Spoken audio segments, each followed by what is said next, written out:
Assalamualaikum warahmatullahi wabarakatuh.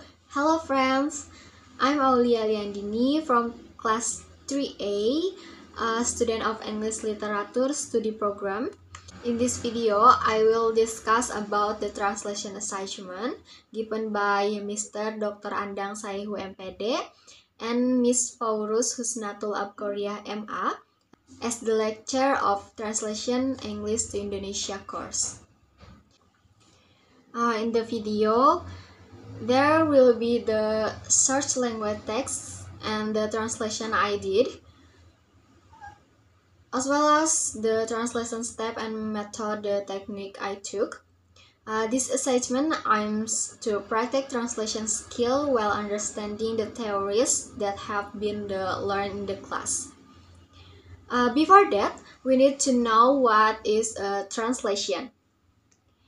Translation is the focus of transferring a text, speech, or message from one language, called the bahasa sumber, to another language, called the bahasa target or bahasa sasaran, without changing the core meaning of the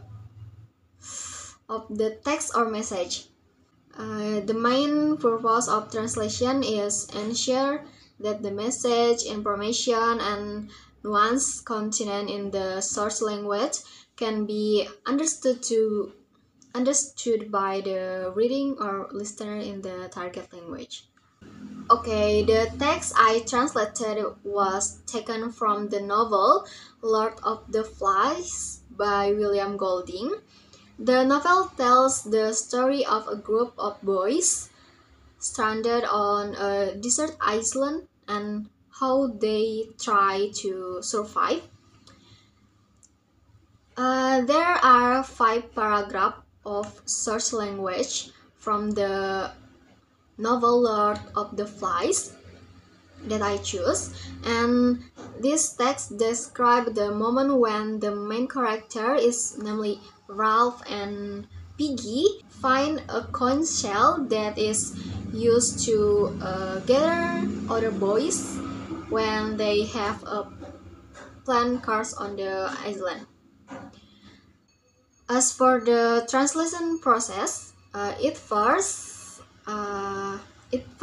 starts with me reading the original text to understand the overall meaning, as the meaning of the text more or less describe the moment when Ralph and Piggy, who are the main character, find the conch shell that is used to gather the other children using the sound of the conch shell being blown. Then secondly, in this translation, I used the free translation method so that the translation feel more natural in Indonesian or the target language. So, what is the free translation? Free translation is a method of translation that is freer and less bound to the structure and wording of the original text. It focuses on the main meaning or message of the source text and attempt to convey it in the target language in a way that is more natural, communicative, and appropriate to the culture context of the reader. Besides that, I also apply the transposition technique to adjust the English sentence structure to Indonesian. So, what is the transposition technique?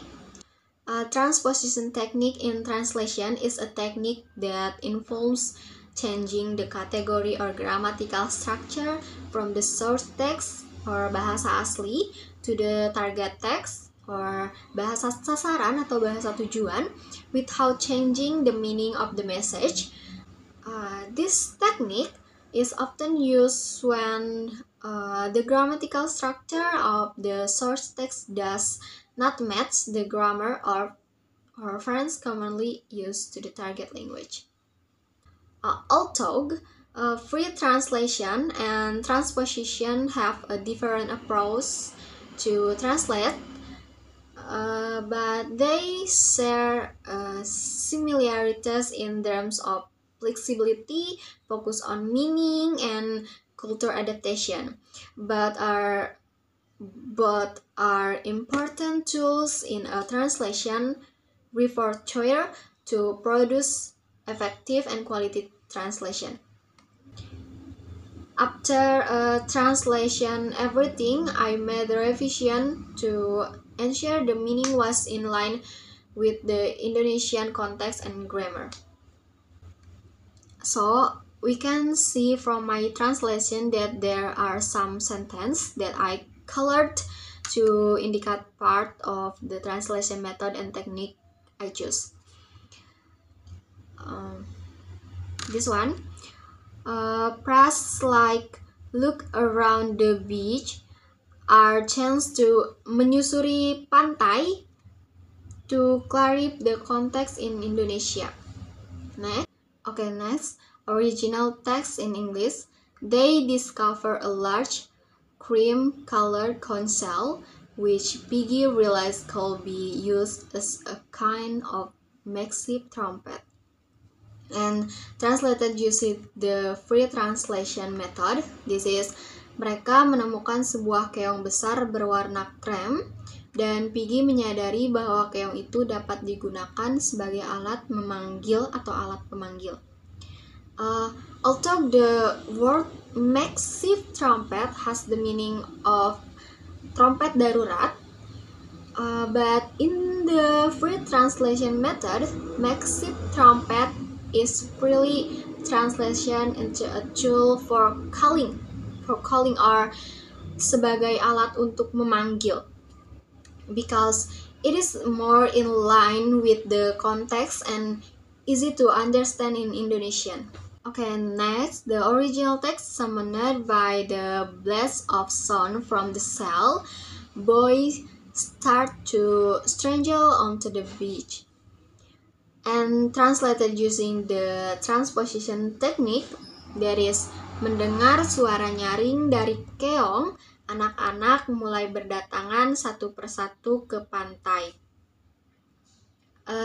The transposition technique is applied by changing the passive phrase summoned by the blast of sound into the activity form or of hearing the loud sound of the coach. This structure is more natural and in line with Indonesian grammar. Some details are also conveyed in a more natural way in Indonesian, such as summoned by the blast of sound from the cell to mendengar suara nyaring dari keong. Next, we will see and read the translation that I did, sentence by sentence, okay? Ralph and Piggy look around the beach, wondering what has become of the other boys from the plane. Translate to, Ralph dan Piggy menyusuri pantai dan bertanya-tanya tentang keberadaan anak-anak lain yang juga ada di pesawat. Next, they discover a large cream-colored conch shell, which Piggy realized could be used a kind of makeshift trumpet. Translate to, mereka menemukan sebuah keong besar berwarna krem dan Piggy menyadari bahwa keong itu dapat digunakan sebagai alat untuk memanggil. Next one. He convinced Ralph to blow through the cell to find the other boys. Dia membujuk Ralph untuk meniup keong itu agar anak-anak lainnya tahu keberadaan mereka. Next one. Summoned by the blast of sound from the cell, the boys start to strangle onto the beach. Mendengar suara nyaring dari keong, anak-anak mulai berdatangan satu persatu ke pantai. The last one. The oldest among them are around 12. The youngest are around 6. Translate to, Anak-anak tertua berusia sekitar 12 tahun, sedangkan yang termuda baru berusia sekitar 6 tahun. Okay, this is my translation and the conclusion. This translation process give me a deeper understanding of the importance of understanding the context of the text before translating it. The main challenge I faced was adjusting the nuance of English to Indonesian without losing the original meaning. So I would like to emphasize that translation is a constantly evolving art and skill. Hopefully, the result of this assignment will the first step to continue honing my skill and making a positive contribution to the world of translation. I'm apologize of the many mistake in the pronunciation or word or sentence, and thank you for your attention and support. Bye bye, friends.